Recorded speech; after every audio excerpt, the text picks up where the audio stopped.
DSC అభ్యర్థులకు పరీక్ష సమయం 90 రోజులు గడువు ఇవ్వాలని, జిల్లాకు ఒక పేపర్ విధానం పెట్టాలని భారత ప్రజాతంత్ర యువజన సమైక్య ఆధ్వర్యంలో కలెక్టర్ ఆఫీసు వరకు శాంతియుత ర్యాలీ చేసి అనంతరం మానవహారం చేశారు.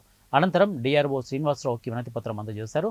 ఈ కార్యక్రమంలో డివైఎఫ్ఐ జిల్లా కన్వీనర్ సిహెచ్ హరీష్ మాట్లాడుతూ, రాష్ట్రంలో నిరుద్యోగులు పోరాట ఫలితంగా డిఎస్సి నోటిఫికేషన్ సాధించుకోవడం జరిగిందని, అలాగే రాష్ట్రంలో నిరుద్యోగులు డిఎస్సి నోటిఫికేషన్ కోసం సంవత్సరాల తరబడి ఎదురు చూసి 7 సంవత్సరాల తర్వాత ఎట్టకేలకు కూటమి ప్రభుత్వం నోటిఫికేషన్ విడుదల చేయడం ఆనందపడవలసిన అవసరమని వారన్నారు.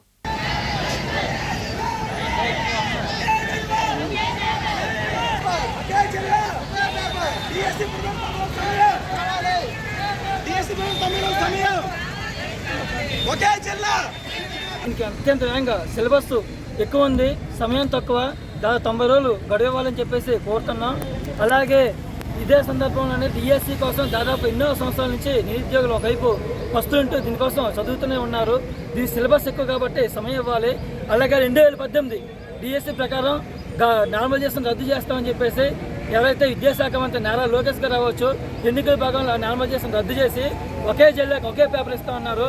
ఏదైతే ఈ డిఎస్సి ఎగ్జామ్స్కి ఎటువంటి పరీక్షకి ఎటువంటి ఆటంకం రాకుండా నార్మలైజేషన్ రద్దు చేసి ఈ పరీక్షలు నిర్వహించాలని చెప్పేసి ఈ సందర్భంగా తెలియజేస్తున్నాం.